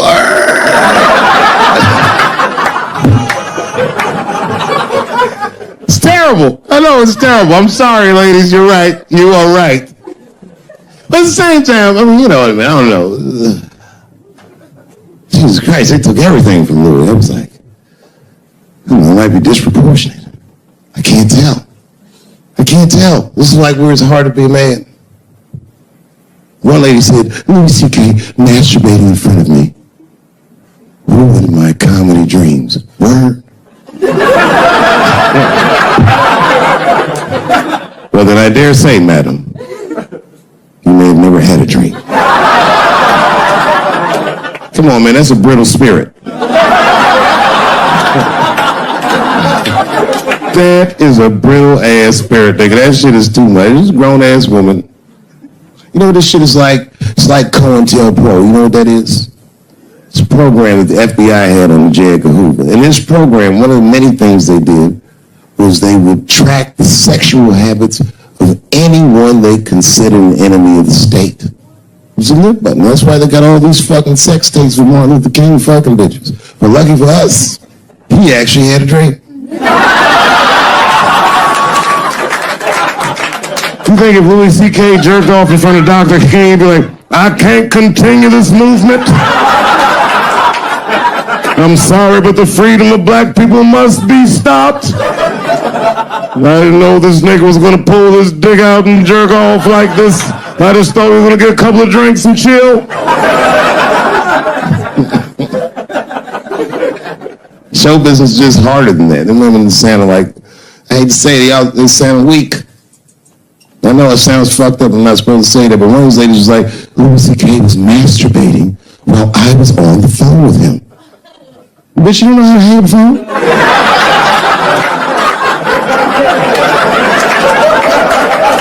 How the fuck are you going to survive in show business? You know what I said? That's all I said. First of all, I'll tell you right now what I said. And I will tell you that this was not a joke. It's a true story. And I just happened to tell it. All right, what happened was I went to a gallery party, all right? I don't know who in here has ever been rich before, but these are very nice parties.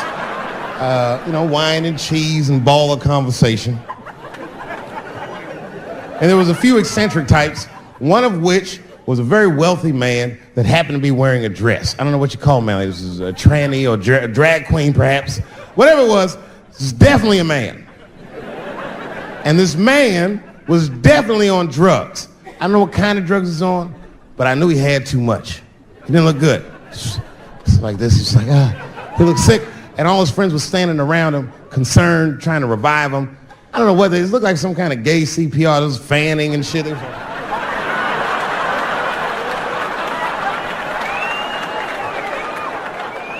I saw all this from a distance. Now, I should have minded my own business, but I got curious. I was like, oh. And I went over there. All I said, excuse me, gentlemen, is he okay? And then they looked at me like I was evil. She is fine. I said, word? Oh. I'm sorry, I didn't know this is what we were doing. Here's my thing. I would support anybody's right to be whoever they feel like they are inside. I'm your ally in that. However, my question is, to what degree do I have to participate in your self-image? Is it fair that I have to change my whole pronoun game up for this motherfucker? That doesn't make sense. Seriously. If I put on an Argyle sweater and I'm like, hey everybody, I feel like a white guy in this sweater and I want some goddamn respect and a bank loan. That's not gonna work. Give a fuck how I feel, why should I give a fuck how you feel? Nigger is a pronoun. But there was no time for philosophical debate. This was an emergency situation. I said, fine. Sorry, guys. I was just worried because she looks terrible. She just fell off the bench. Appears that her dick is popping out of her dress. You mind if I call an ambulance, champ? I'd rather not be at a party where a tranny ODs. There's too many questions to answer.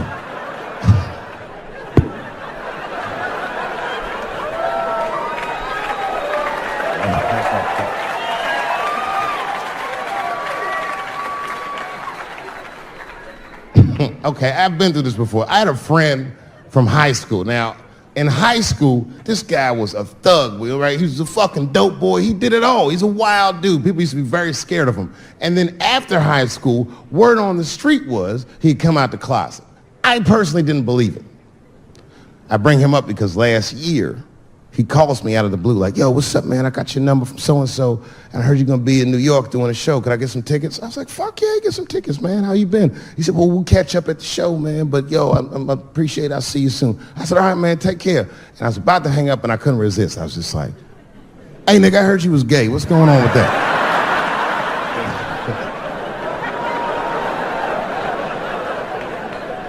And I wish I didn't ask, because he sounded like he was dying to talk about that shit. And he had a long story about it. And it's not that I didn't care, but I was, I don't like talking on the phone. I was watching TV at the same time. So I just wasn't really paying attention like I should. But I was trying to sound supportive, but I didn't really know what to say. So I was just like mumbling shit throughout this conversation. I was just like, nigga, you gay, man. You just gay. Like,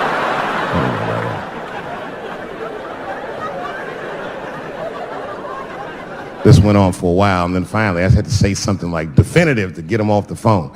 And I was like, hey, man, you know what? Don't let people get you down, all right? And the next time someone tries to make you feel bad about yourself, just remember, everybody fucks funny to somebody.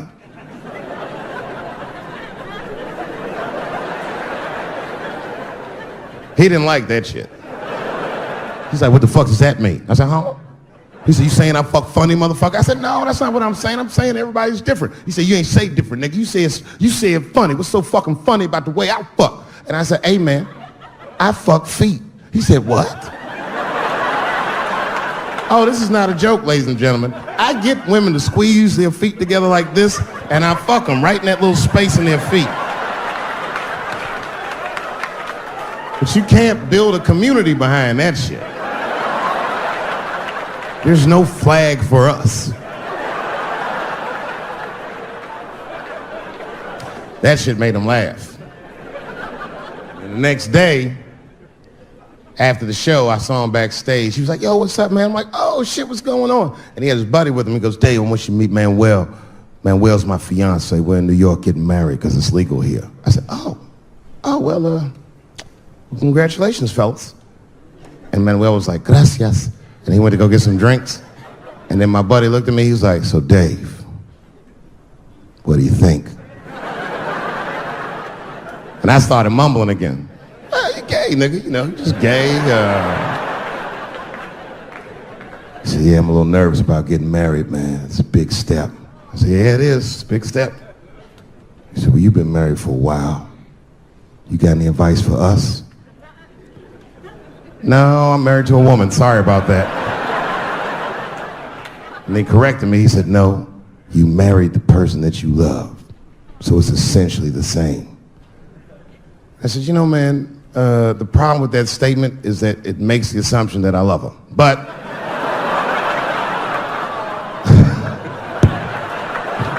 you guys lighten the fuck up. Of course I love my wife. She laughs at this shit. As a matter of fact, she eats and spends this shit. You know what I told him? I told him, I said, you know what you should do, man? First of all, you shouldn't do it. I'm talking about being legally married. It's not that you're gay as much as just legal marriage is a fucking diabolical leverage game in the United States. I'm just being honest. Devoid of religious significance or the idea of love, marriage is nothing but an awful contract that you shouldn't sign. I'm just being real. Because you start out loving each other, and then like 2 years later, you're just building a case against one another for a hypothetical court date that may or may not ever happen. You throw being gay on top of that, that shit is explosive. Like I said, Ray Rice shit. Okay, right after Ray Rice went through all that shit, I was at a party and I met this kid, Michael Sams. You know Michael Sams? Very nice guy. He's the first openly gay NFL player. And Mike's a very nice guy, very brave guy. But when I met him, I couldn't help but thinking, now what's going to happen when Michael Sams beats his wife up in the elevator? Is that domestic violence, or is that just two niggas working shit out in the elevator? You know what I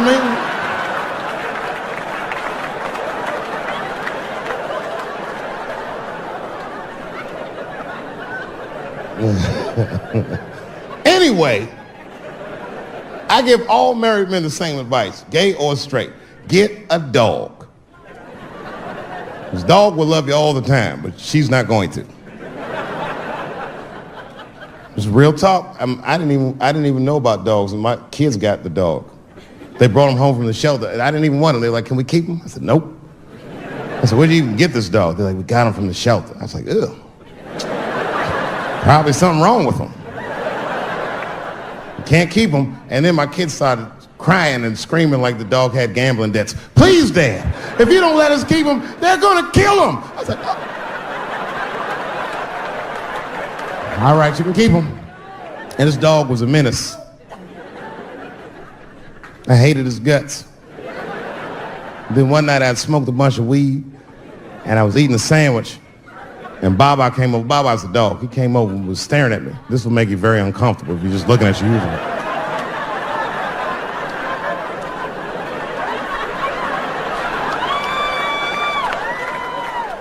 I had to give him a piece of my sandwich so he'd go away. And that's how we became friends.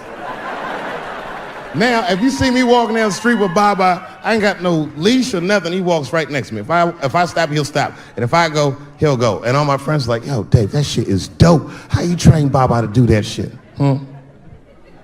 I've never trained Baba. I'm just a messy eater. If I drop food and Baba's not around, all I gotta do is call him. "Baba!" He's a black dude's dog, so he doesn't come right away. He peeks first to see what's going on.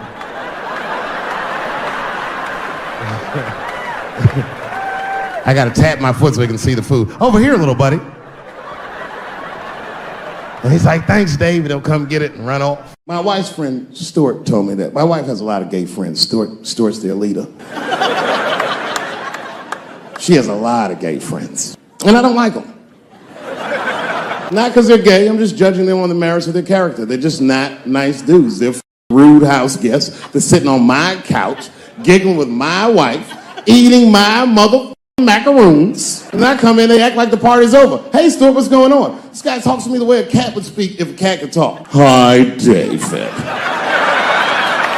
He always wants to have some kind of gay political argument. The last one was about a petition in federal court to take the words husband and wife out of the law. I said, "Well, why would you want those words out the law?" He said, "Because it discriminates against same-sex couples." I was like, "Niggas, please save me the semantics. Just trust me. Take your chips and get the fuck out of the casino. You're about to crap out. Go outside, talk that over amongst yourselves, and whichever one of you is gayer, that's the wife." I've never seen somebody in the office so high with the most just basic fucking solutions. "We should not let any more Muslims in the country till we can figure out what's going on." Did he just say, figure out what's going on? Who doesn't know how to do basic math? Let's count it out. There's been 17 mass shootings in the United States. 4 of them were done by Muslims. None of those 4 Muslims were from any of the 7 countries in your stupid ass original band. The other 13 shootings were done by the Tiki Torch whites. And you don't see me trying to ban white people from the show to keep the rest of the audience safe. It's a fucking terrible idea because it's mean and it's racist. And most importantly, if there were no white people here tonight, I might leave this bitch with $1,800. This man needs to realize that we all need each other. And that's why we will never, ever be able to beat China. Because everybody in America is racist and everybody in China is Chinese. This guy, R. Kelly, got another sex tape out now. This guy makes more sex tapes than he does music. He's like the DJ Khaled of sex tapes. Another one. Like, damn. The new one's so bad that they didn't even show it. 16 times the girl's age was mentioned. Isn't that crazy? This motherfucker is an idiot. He was fucking her like, "Yeah, this is the best 14-year-old pussy I've ever had in my life." And she was like, "You like this 14-year-old pussy?" He's like, "Oh yeah, I love this 14." I'm like, man, you need to shut the fuck up. You gotta give your lawyer something to work with. You're supposed to be on the tape like, "This is the best 36-year-old pussy I've ever had in my life." And then your lawyer gonna be like, "Your Honor, clearly my client thought that this woman was 36. As he mentioned some 16 times in the tape." They gonna know you lying though, you know what I mean? Everybody knows no such thing as good 36-year-old pussy. It is wild, bro. Where you from, man? Where you from? New York. You from, what, Manhattan? Brooklyn. You are from Brooklyn, aren't you? You look like you can rob somebody with a hammer.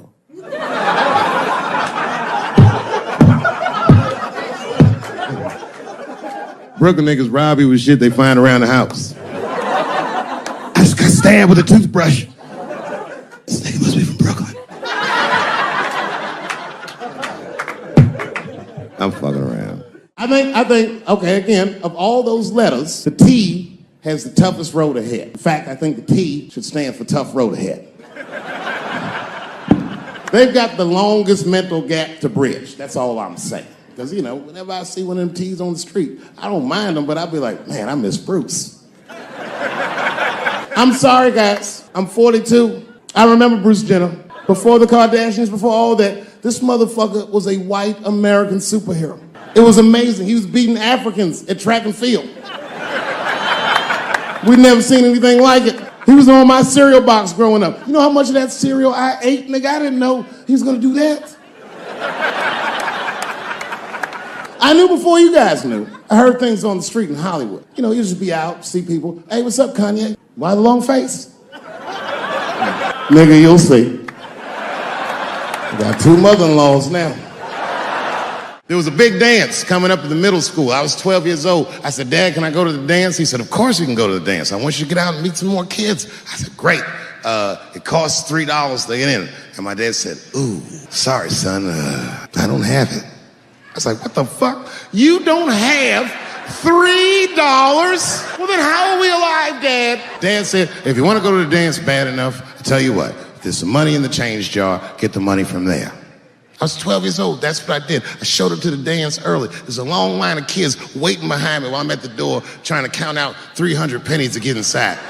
I will never forget this shit as long as I fucking live. Oh, man, you know, if you've been poor, you know what that feels like. You ashamed all the time. Feels like it's your fault. And all them kids was laughing, ha, ha, ha. Look how poor Dave Chappelle is. Like, when I think back at it, that's really the only time in my life that I ever thought to myself, I should kill everybody at school.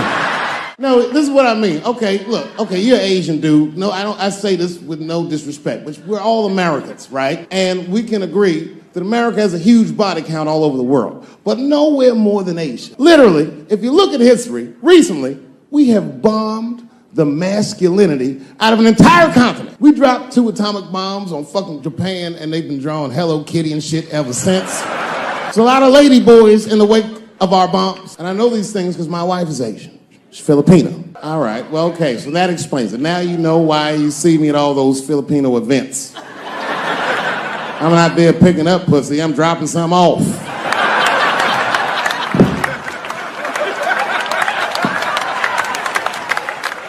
I take my wife to all that shit. I took my wife to see Pacquiao fight Mayweather. We sat ringside, okay? That was a quiet car ride home. That's what that was. That's my problem. I can't handle pressure. Sometimes pressure make me talk different. I'm serious. You ever have like that social pressure? You ever talk to somebody who's fake and they make you fake? Like that kind of deal, like, hey, how you doing? You're like, fine, how are you? And you're like, I don't even talk like that. I get sick of that shit. I do. It just makes me sick. Sometimes I'll talk crazy just to make myself feel better. You ever do that? Just start talking like crazy. Like, you ever hear this voice? Man. That's how bad guys used to talk in the 40s. In the old days. See, I talk like that. Not all the time, but if somebody put the pressure on me, fuck it, I gotta cut loose. If the police pull me over, I'll talk crazy. Son, do you know why we pulled you over? Nah, because I'm black, see, that's right. Nah. It's not illegal to talk like that. How do they know I don't talk like that every day? Stop talking like that. Stop talking like white copper. Nah. I see my age in my children. I came home from the road. This is not long ago. I've been gone for, if you can picture, I was gone for weeks and weeks. And when I came back,